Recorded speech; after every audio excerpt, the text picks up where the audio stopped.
अस्सलामुअलैकुम, आप देख रहे हैं समा। मैं हूं फवाज जैदी और मैं हूं सबा शेख। बुलेटिन का बाकायदा आगाज करेंगे। आपको बताएं कि NA-75 डस्का पर क्या हुआ। 24 घंटे बाद भी मुकम्मल नताइज का ऐलान ना हुआ। प्रिजाइडिंग अफसरान नताइज लेकर सुबह 4 से 6 के दरमियान RO ऑफिस पहुंचे थे।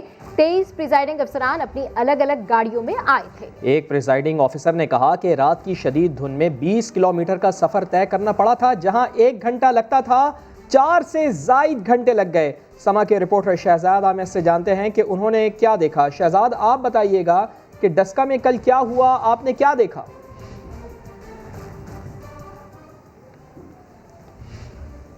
देखें वफाद, जब इंतहाबी अमल शुरू हुआ कल, तो हम इंतहाबी अमल शुरू होने से पहले वहाँ पर पहुँच चुके थे। शदीद धुंध थी।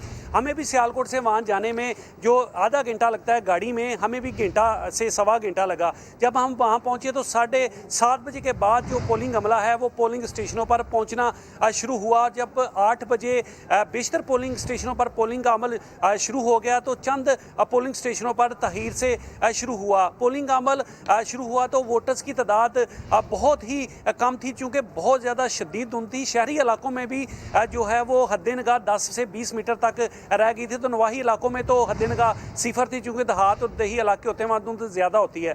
तो जब वोटर्स आए, वोटिंग कास्टिंग अमल शुरू हुआ तो सबसे पहले एंट्री जो मुस्लिम लीग नून की उम्मीदवार हैं नौशीन अफ्तार, उन्होंने डिग्री कॉलेज बॉयज़ में डाली, जहाँ पर उन्होंने आते ही इल्ज़ाम लगा दिया कि जो पोलिंग अमला है वो जानबदारी का मुजाहरा कर रहा है और वहाँ उनसे तलहम कलामी के बाद जो है वो वहाँ से चली गई। ताहम कोई भी पोलिंग अमल नहीं रुका, पोलिंग अमल चलता रहा। ये सारा मामला 11 बजे तक चलता रहा। 11 बजे के बाद अचानक हालात तब्दील होना शुरू हो गए।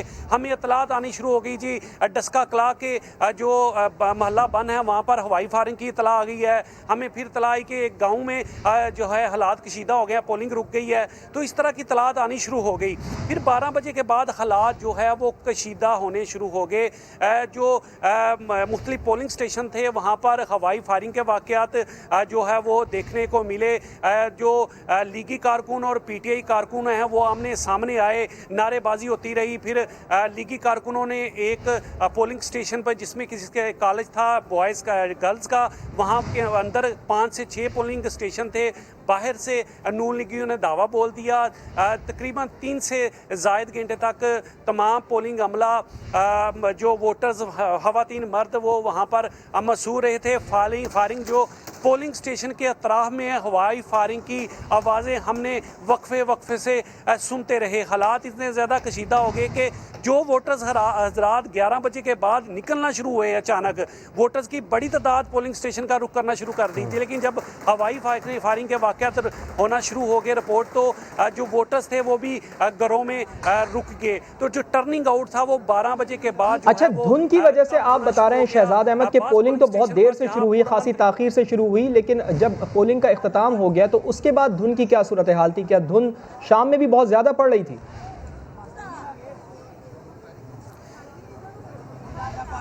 देखें, धुंध जो थी वो सारा दिन ही रही। दिन के वक्त सिर्फ ये था कि थोड़ी धुंध कम थी।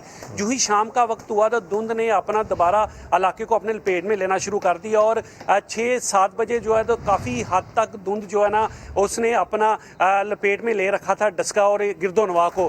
धुंध तो बहुत ज़्यादा थी। हम लोग RO ऑफिस पहुँच गए थे जब ये रिज़ल्ट आना शुरू हुए थे। जब रिज़ल्ट आना शुरू हुए तो सबसे पहले हमें दही इलाकों के चंद रिज़ल्ट आए, जिसमें PTI आगे चली गई और नून लीग पीछे हो गई। जब शहरी इलाकों से रिजल्ट आना शुरू हुए तो नून लीग जो है वो आगे और PTI दूसरे नंबर पे आ गई। और इस तरह ये सारा सिलसिला चलता रहा। रात 2 से 3 बजे तक जो है रिजल्ट मसूल होना शुरू होते रहे।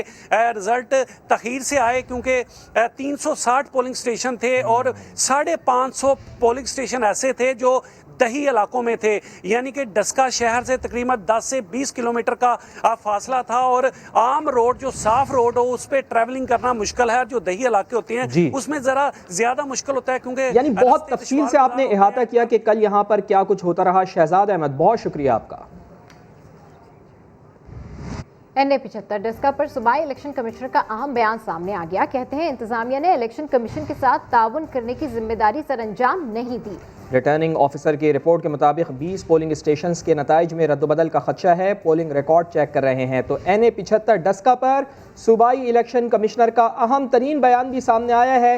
वो कहते हैं कि इंतज़ामिया ने इलेक्शन कमीशन के साथ ताउन करने की जिम्मेदारी सरअंजाम नहीं दी। रिटर्निंग ऑफिसर की रिपोर्ट के मुताबिक 20 पोलिंग स्टेशंस के नताइज में रद्दबदल का खदशा है।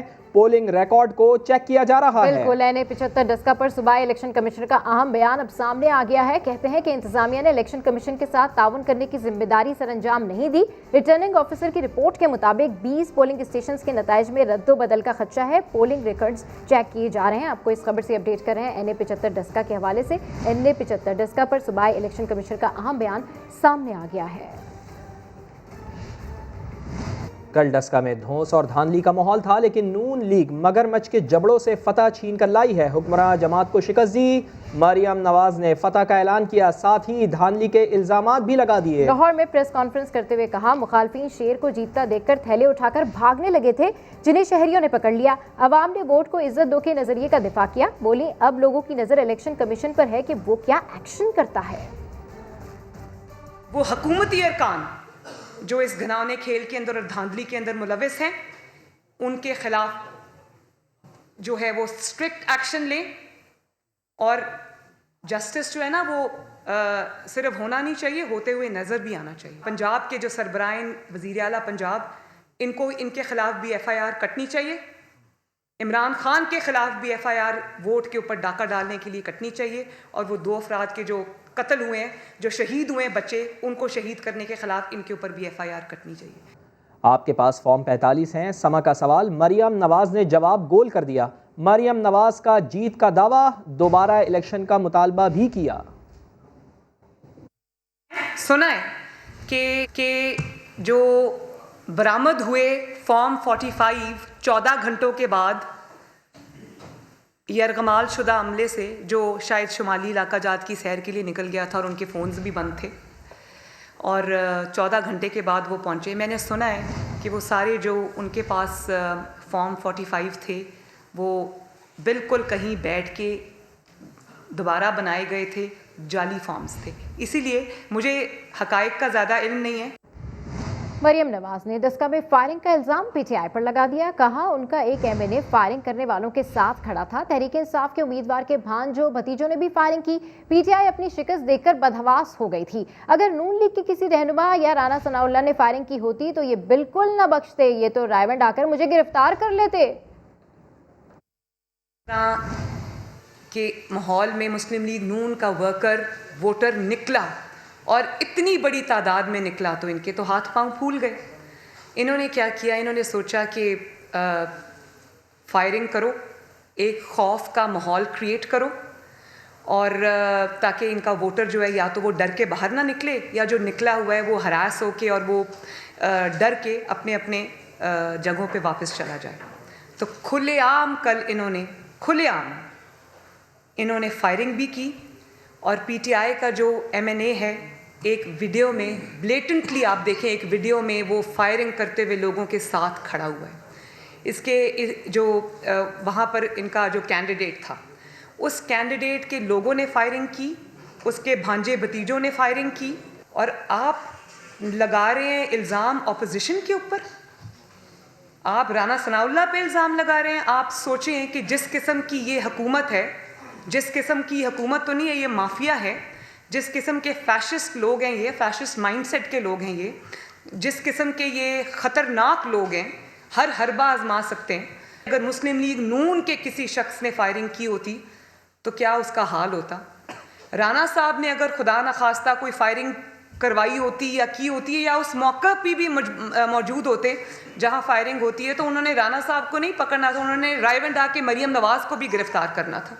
ठीक है, तो इसी पर मजीद बात करने के लिए हमें ज्वाइन किया है उस्मान डार साहब ने। बहुत शुक्रिया सर, आपने समा के लिए वक्त निकाला। सर, मरियम नवाज ने प्रेस कॉन्फ्रेंस की है और कड़ी तनकीद की है, और वो ये कहती हैं कि जो PTI का एक MNA है वो फायरिंग करने वालों के साथ खड़ा था। साथ साथ उन्होंने बहुत सारे एलिगेशंस लगाए हैं सर, वीडियो प्रूफ भी दिखाए हैं, फतह का ऐलान भी किया है, धांधली का इल्ज़ाम भी लगाया है। क्या समझते सर, कहना क्या चाहती है मरियम नवाज?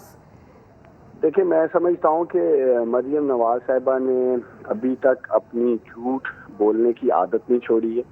ये वही खतून है, मैं कौम को याद दिलाना चाहता हूँ, जो कहती थी लंदन तो क्या मेरी पाकिस्तान में कोई प्रॉपर्टी नहीं। उन्होंने 2-3 इल्जामात लगाए। एक तो इन्होंने ये इल्ज़ाम लगाया है जी कि कल जो वहाँ गोलियां चली हैं या जिस तरह कारकुन शहीद हुए हैं, मैं समा के अपने इस कह लें बीपर में मरियम नवाज साहिबा को चैलेंज कर रहा हूँ।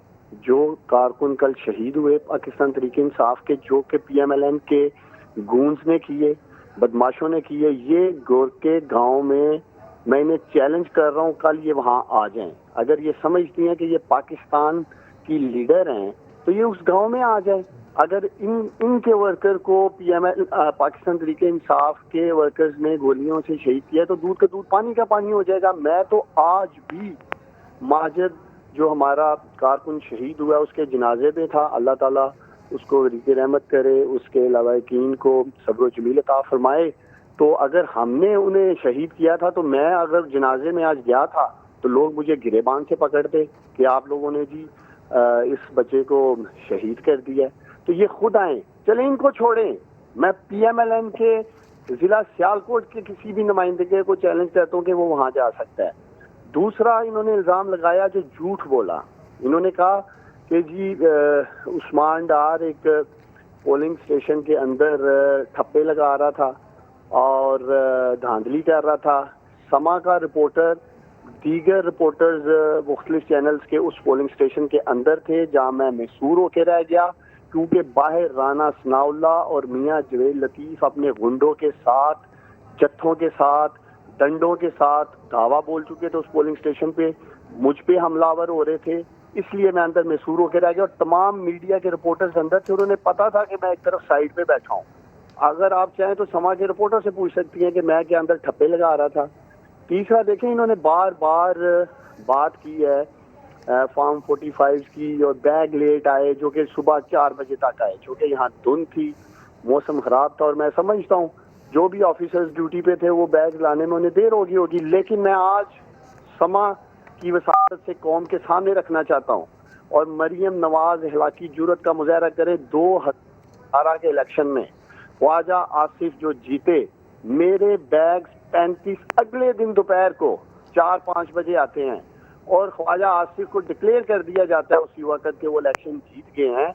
उन बैग्स के अंदर भी 80 से 85% टर्न आउट था, जबकि बाकी जो पोलिंग स्टेशन थे 40 से 50% था। तो क्या मतलब ख्वाजा आसिफ ने धांधली की थी? फिर मरियम नवाज से मैं पूछता हूँ, ख्वाजा आसिफ से कहें फिर वो इस्तीफा दें। अगर 2018 में ख्वाजा आसिफ के बैग अगले दिन आते हैं 35 बैग, तो वो धांधली नहीं है। दूसरी तरफ मैं एक और सवाल रखता हूँ मरियम नवाज साहबा के सामने। वजीराबाद का हल्का जो ये जीतती हैं वो बिल्कुल साथ लगता है इस महीने के हल्के में। अगर डस्का के इलेक्शन में पाकिस्तान तरीके इंसाफ रियासती मशीनरी का इस्तेमाल करती है, पुलिस का इस्तेमाल करती है, ठप्पे लगाती है, इलेक्शन लूट लेती है, तो क्या वजीराबाद में ये नहीं हो सकता था? क्या नौशहरा में ये नहीं हो सकता था जहाँ प्राइम मिनिस्टर इमरान खान की हुकूमत है? जिस जगह ये इलेक्शन जीतते हैं, नौशहरा में, वजीराबाद में, उस्मान डार साहब, शी वाज क्वाइट श्योर, उनका ये कहना था कि तीनों हल्के तो थे ही हमारे, लेकिन नौशहरा में जो हम जीत जाएंगे तो PTI तो इसका सोच भी नहीं सकती थी। और साथ साथ उन्होंने ये भी कहा है अपनी प्रेस कॉन्फ्रेंस में कि मुखालफिन को ज्यादा इल्म होता है, उन्हें पता था कि PMLN जो है वो लीड ले जाएगी, इसलिए ये भगदड़ मचवाई गई, इसलिए खौफ और हिरास फैलाया गया। जी सर। देखिए, पिछले इलेक्शन में 2018 में PMLN डस्के का इलेक्शन इसलिए जीतने में कामयाब हो गई कि वहाँ एक आज़ाद उम्मीदवार खड़ा था, उसने 57,000 वोट लिए। वो 57,000 वोट आज़ाद उम्मीदवार के इस बार वो हमारे साथ खड़ा था। उसने पाकिस्तान तरीके इंसाफ की हिमायत कर रखी थी, सब एक तरफ थे। इसलिए जो इलेक्शन ये 2018 में जीते, 2021 में सब एक तरफ थे, इसलिए इलेक्शन के नतीजे बेहतर आने के चांसेस थे। अब डस्के के लोगों ने अगर PMLN को रिजेक्ट कर दिया है, मरियम नवाज के बयानिए को रिजेक्ट कर दिया है, तो ये कहना कि जी यहाँ धांधली हो गई या यहाँ पोलिंग बैग्स गायब हो गए या यहाँ फायरिंग कर दी गई। मैं एक बार फिर मरियम नवाज साहिबा को चैलेंज कर रहा हूँ, शहीद कारकुन के घर मैं भी जाता हूँ, ये भी आ जाएं, पूरी कौम देख लेगी कि किसका गिराव करेंगे गांव के लोग, मरियम नवाज का या उस्मान डार। ठीक है सर, आपका पॉइंट आ गया, बहुत शुक्रिया। उस्मान डार साहब समा से गुफ्तगू कर रहे थे।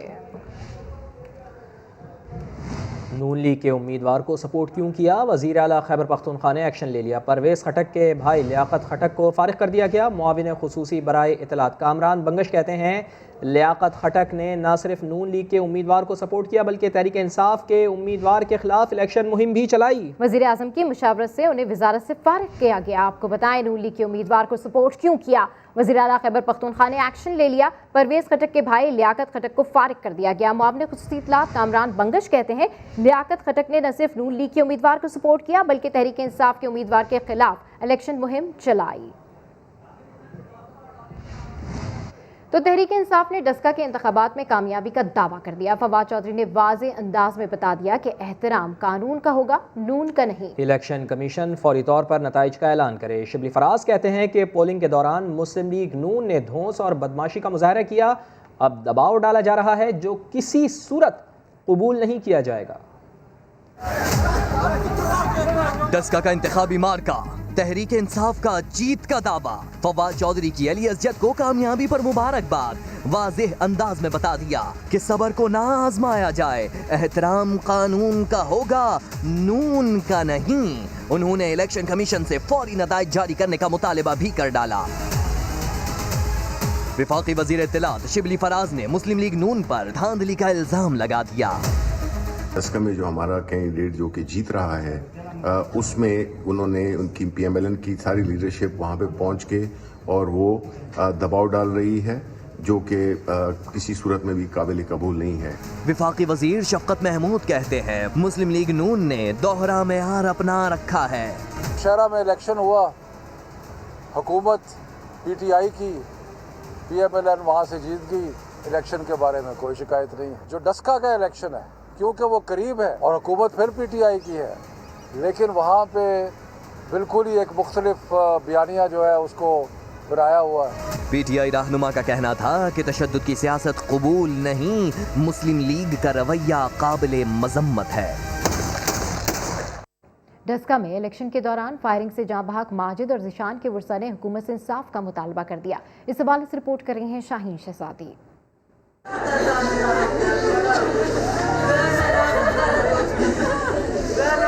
बैलेट की जंग में कौन जीता कौन हारा फैसला ना हो सका, लेकिन बुलेट की जद में आकर 2 जिंदगियां हार गईं।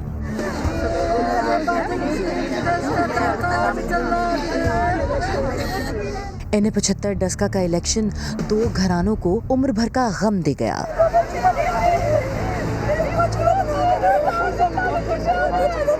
गोंदके के रिहायशी पीटीआई कारकुन माजिद का जनाजा उठा तो कोहराम मच गया। माजिद की वालिदा ने हुकूमत से इंसाफ का मुतालबा कर दिया। मैं उन्हें फांसी लवानी है, उन्हें फांसी लगनी चाहिए है। साड़ी कोई दुश्मनी नहीं। उथे वोटां ते आके उथों उन्हें रौला पाया, साड़ी कोई दुश्मनी नहीं। देखो हाँ किस तरह दा हाल कीता।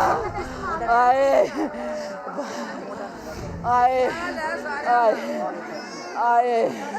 नून लीग के कारकुन जीशान की बहन और वालदा का भी रो रो कर बुरा हाल है।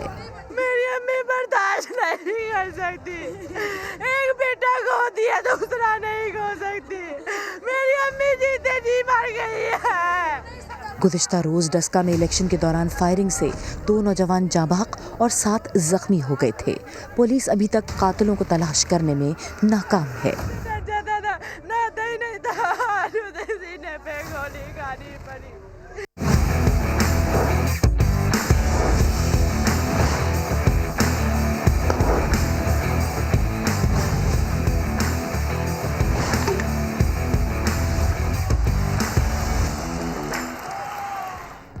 पाकिस्तान सुपर लीग का मेला सज चुका है। शायकीन क्रिकेट आज के टाकरे को देखने के लिए पुरजोश हैं। पंजाब से आए शायकीन ने PSL का गाना भी गुनगुना दिया। सिबो लाल का सुपर हिट गाना है, उसकी एक पहली लाइन सुनाता हूँ मिलके सारे भी सारे। आज वेखेगा करोड़ मेरा ग्रूव टीवी ते, आज वेखेगा करोड़ मेरा ग्रूव टीवी ते। आज चाचा पाकिस्तानी भंगड़े डालेगा, धमाल डालेगा और टीवी पे ग्रूव देखेगा। टीमें तो 6 ही अपनी है। आज आप गोश्त का और निम्को का मुकाबला है। देखो पिछली दफ़ा निम्को ने फाइनल तो जीत लिया था, अब के आप गोश्त क्या करता है? मेरी बात सुनो, ये तो पाकिस्तान के लिए जीतना है, जितने भी जीतना है, कोयटा जीते या कराची जीते, जीतेगा पाकिस्तान। पाकिस्तान सुपर लीग के आगाज़ से कबल ही बायोसिक्योर बबल की खिलाफ वर्जी हो गई है। पीसीबी ने एक्शन भी ले लिया है। पीएसएल बायोसिक्योर बबल में शामिल एक खिलाड़ी और एक ऑफिशियल ने बायोसिक्योर बबल प्रोटोकॉल्स की खिलाफ वर्जी की है, जिस पर दोनों को आइसोलेशन में भेज दिया गया है। दोनों अफराद ने बबल का हिस्सा न होने वाले शख्स से मुलाकात की थी। आइसोलेशन में मौजूद एक खिलाड़ी का कोरोना टेस्ट भी मुस्बत आया है। अलामात ज़ाहिर होने पर खिलाड़ी का कोरोना टेस्ट लिया गया था। छक्के चौकों की गूंज में बनते टूटते रिकॉर्ड्स। पीएसएल के रिकॉर्ड साज बैट्समैन हैं कामरान अकमल, जिन्होंने 56 मैचेस में 3 सेंचुरियों की मदद से सबसे ज़्यादा 1537 रन बना रखे हैं। 127 रन की सबसे बड़ी इनफरादी इनिंग्स कॉलिन इंग्राम ने खेली है। सबसे ज़्यादा 81 छक्के लगाने का रिकॉर्ड शेन वॉटसन के पास है। पीएसएल हिस्ट्री का सबसे बड़ा टोटल इस्लामाबाद यूनाइटेड का 3 विकेटों पर 238 रन है। वहाब रियाज पीएसएल के कामयाब तरीन बॉलर हैं, जिन्होंने 55 मैचेस में 18.71 की औसत से 76 शिकार किए हैं। बेहतरीन बॉलिंग का रिकॉर्ड रवि बपारा के पास है, जिन्होंने 16 रन देकर 6 शिकार किए। तो पाकिस्तान सुपर लीग की इफ्तिताही तकरीब कुछ देर में शुरू होगी। शायकीन क्रिकेट नेशनल स्टेडियम कराची पहुंच रहे हैं। नौजवान, खवातीन और बच्चे पुरजोश दिखाई दे रहे हैं। एसओपीज़ का खास ख्याल भी रखा जा रहा है। मजीद जान लेते हैं। समा के नुमाइंदगान हमारे साथ मौजूद हैं। हुज़ैफा खान हमारा साथ देंगे और हकीम सईद ग्राउंड से मौजूद हैं समा के नुमाइंदा जमजम सईद। बताइएगा, जो शायकीन क्रिकेट इस वक्त क्रिकेट के मैदान में जा रहे हैं, यानी नेशनल स्टेडियम जा रहे हैं, उनका जोश व खरोश कैसा देख रही हैं आप PSL 6 को लेते हुए? जी बिल्कुल, पीएसएल का बुखार सर पर चढ़कर बोलने लगा है। इस वक्त मैं मौजूद हूँ हकीम सईद ग्राउंड में। यहाँ से शटल सरवाई जा रही है, लोगों को हकीम सईद ग्राउंड से नेशनल स्टेडियम तक पहुँचाया जा रहा है। एसओपीज़ का खास ख्याल किया जा रहा है। मैं आपको ये भी बता दूँ कि हकीम सईद ग्राउंड में इस वक्त शायकीन क्रिकेट मेरे साथ मौजूद है। बात करेंगे उनसे, किन टीमों को सपोर्ट करें आप? मैं कराची को सपोर्ट कर रहा हूँ। कराची को क्यों? क्योंकि कराची पिछली बार पीएसएल पूरा जीती है। अच्छा, वाकई ये भी बात है कि कराची पिछली बार की फातेह टीम रही है। अगर कोयटा ग्लेडिएटर्स की हम बात करते हैं तो कोयटा ग्लेडिएटर्स भी जो है वो काफ़ी अच्छी टीम है। दोनों का टाकरा जो है हमें सख्ती देखने में आ रहा है। मैं आपको ये बताऊं कि 7 बजे का टाइम दिया गया है। ओपनिंग सेरेमनी जो है वो शुरू होगी 7 बजे, जिसमें मारूफ गुलकारा आइमा बेग, नसीबो लाल और इसके साथ ही आतिफ असलम जो है वो अपनी आवाज़ का जादू जगाएंगे। तकरीबन 7,500 तमाशाइयों की जगह स्टेडियम में रखी गई है। चूँकि कोरोना की वजह से समाजी फासले का ठीक है। शायकीन क्रिकेट जो है वो काफी पुरजोश है। जमजम और हुज़ैफा भी हमारे साथ मौजूद हैं, उनसे मजीद तफसीलात हासिल करते हैं। आप कैसे देख रहे हैं, यहाँ पर क्या कहना है लोगों का? जी, वो घड़ी आ गई है जिसका सुबह से इंतज़ार था, इफ्तिताही तक अब सिर्फ कुछ देर रह गया। और आप मेरे पीछे देख सकते हैं कि चाचा है क्रिकेट, मामा है क्रिकेट और चाचा पाकिस्तानी चार्ली, सब लोग मौजूद हैं। इनका यही कहना है कि बहुत खुश हैं और बहुत पुरजोश हैं कि एक बार फिर इनको स्टेडियम में जाने का मौका मिल रहा है, मैच और लाइव एक्शन देखने का दोबारा मिल रहा है। भाई बताएं किस तरह, कितने पुरजोश हैं? जी, दुनिया क्रिकेट का जो सबसे बड़ा ब्रांड है, उसकी ओपनिंग सेरेमनी कुछ ही देर के बाद नेशनल स्टेडियम के अंदर होने वाली है। हम पुरजोश हैं। हम ननकाना साहब ने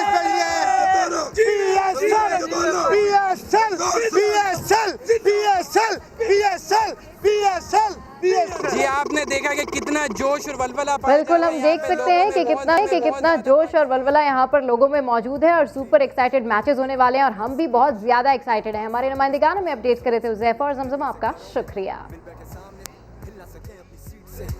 यह है गवादर क्रिकेट स्टेडियम, जिसके कुदरती हुस्न के सब दीवाने हो चुके हैं। शयान सलीम की रिपोर्ट में देखिए। पहाड़ों के दामन में हरा भरा हुस्न जैसे सिमट आया हो, एक कुदरती फनपारा मालूम होता है।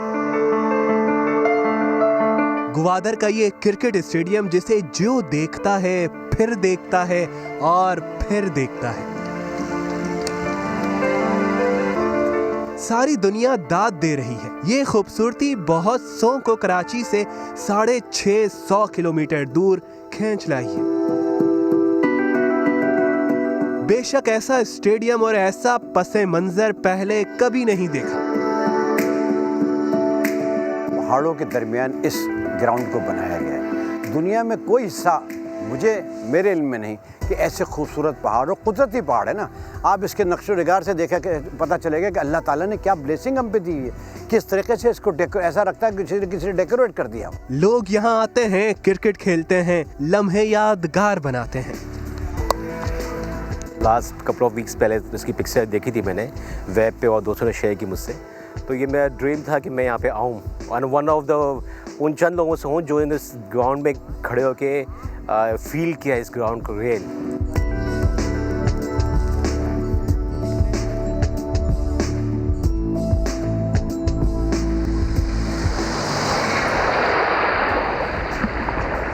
ग्वादर का शफाफ साहिल और पुरहैबत पहाड़ और फिर ये हरा भरा मैदान, एक सयाह को और क्या चाहिए।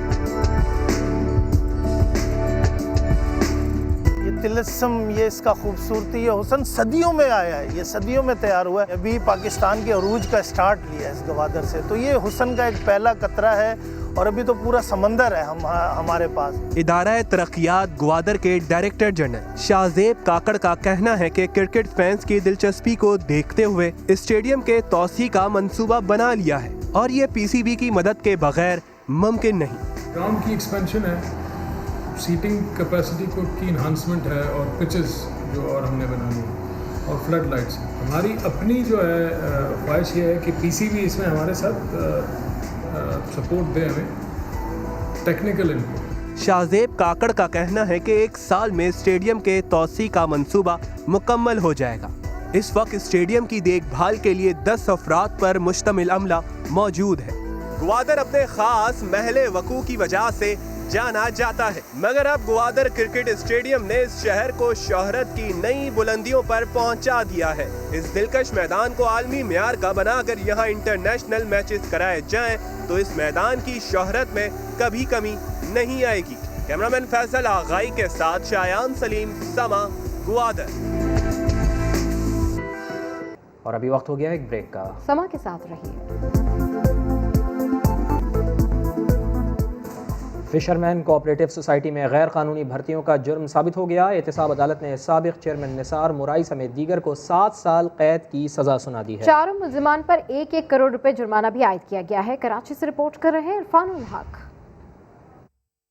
फिशरमैन कोऑपरेटिव सोसाइटी में गैर कानूनी भर्तियों का केस, कराची की एहतसाब अदालत में समाअत, जुर्म साबित हो गया, फैसला आ गया। साबिक चेयरमैन निसार मोराई समेत दीगर मुजरिमान को 7 साल कैद की सजा सुना दी गई। फैसला सुनने के बुलेटिन में अब वक्त है एक ब्रेक का। हमारे साथ रहिए।